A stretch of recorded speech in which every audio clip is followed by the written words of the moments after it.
আসসালামু আলাইকুম এভরিওয়ান। আশা করি সবাই ভালো আছেন। নতুন একটা ভিডিও নিয়ে আসলাম। শীতকাল এসেছে আর ফুলকপি খাবো না, এটা তো হতেই পারে না।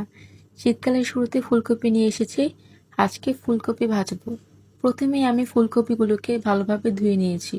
তারপর একটি পাত্রে ফুলকপিগুলোকে ভাপ দেওয়ার জন্য বসিয়ে দিলাম।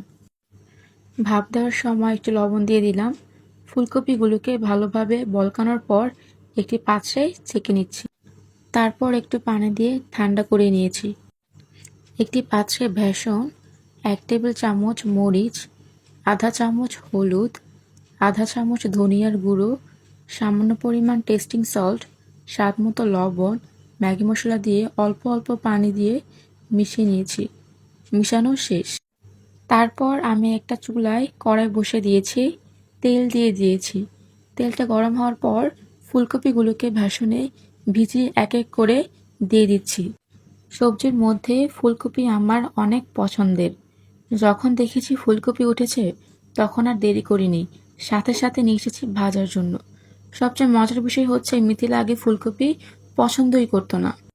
যেদিন ঘরে ফুলকপি রান্না করা হতো ওই দিন মিথিলা ডিম ভেজে ভাত খেত।